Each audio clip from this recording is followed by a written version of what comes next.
Welcome to opening night of the 22nd annual Vancouver International Mountain Film Festival.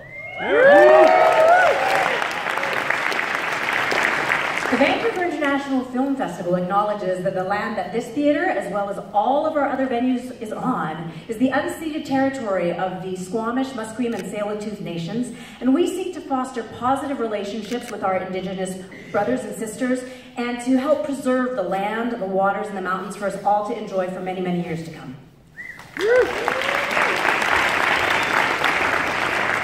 My name is Eileen Bistrisky. I am the chair of the Vancouver International Mountain Film Festival Board, and it is a great honor and privilege to be here to be your MC this evening. How many of you are here for your very first VIMFF event? Wow, okay, let's try that again, because I'm seeing the newcomers are like, but if you're here for your first time, let's hear a bit, whoop, whoop, yeah. Who's here for the first time? There we go.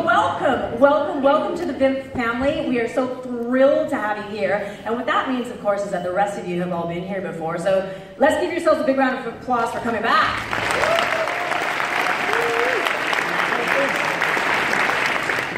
Were any of you here at opening night last year? Okay, cool. So last year I actually shared how VIMFF had inspired me, and how actually I had done a talk the year prior that had inspired somebody else. Aya Christina, are you in the audience?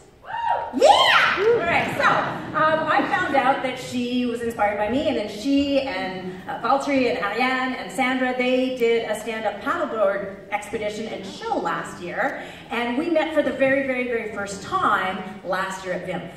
And shortly after VIMFF, Ariane decided, hey, you know, I'd really like to go camp underneath the aurora borealis in Yellowknife. And I'm like, sure, why not? Let's do it. And one of the things that I was trying to encourage people to do last year at VIMFF was like make connections, get inspired, and go out and do really cool stuff. So I just wanted to share really briefly that since last year, there's us, the three of us, Ariane and Aya and I, in Yellowknife. This is one of the areas where we camped. We were on Great Slave Lake. We had a couple of beautiful nights underneath the aurora borealis. Our friend Sylvia came up from California and she took that shot. And I'm realizing that it's really dim. Can we dim some of the lights so that people can actually see? Because it's barely doing it justice. But that was the aurora borealis. There's one last shot. So the message that I got sort of to reinforce the whole full circle of is make connections, get inspired, and go out and do cool stuff. And I want to kind of try to spread that message for the rest of the evening tonight. A couple other quick stories. Have any of you been to any of the Mind versus Mountain shows with Brent and James? A few of you, yeah. So they're doing a show tomorrow. It's almost sold out, but there might be a ticket or two left. So Brent has schizophrenia, and he does a lot of work around overcoming stigmas around mental health, as well as using mountaineering and climbing as a way to help with mental health. And so I met them through VIMFF.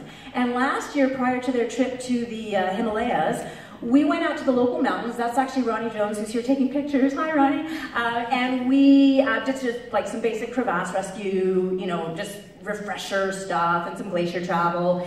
And another occasion, Brent and his friend Mike and I went up to Calchek and did some ice climbing. I don't know, are Brent and James, are you guys here? No, they're getting ready for tomorrow. Their show is tomorrow.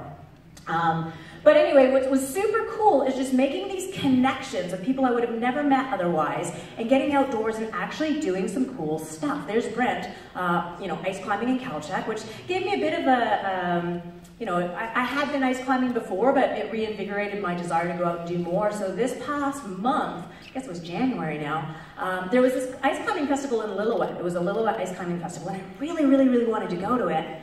And I couldn't, like, I have a few friends that climb, but not a lot, so I couldn't find anyone to go with.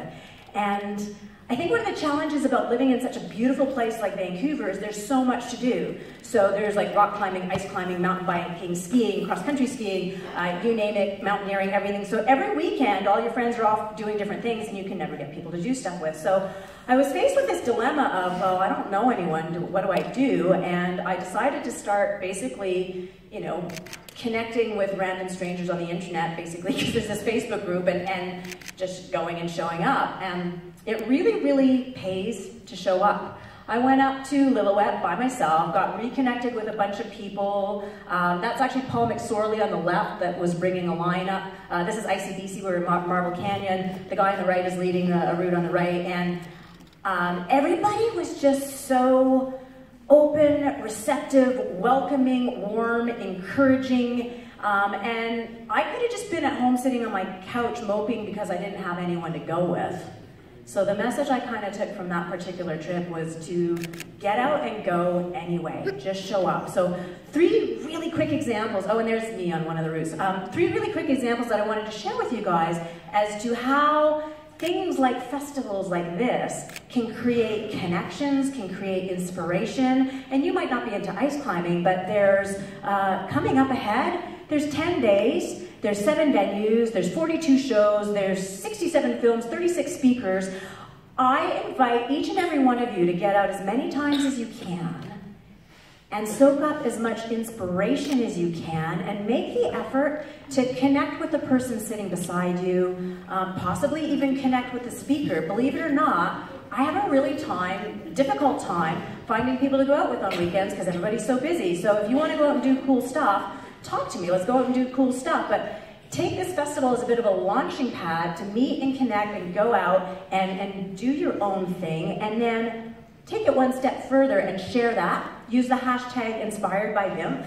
And it could be you were simply inspired by someone you saw speak, you could be inspired by a film, or you could have gone out and done inspiring things yourself and you want to share that with other people. But VIMFF really is out to basically inspire adventurous thought and action for the betterment of people on the planet, and that's what I really hope we can kick off this evening and have 10 fabulous days. Yeah.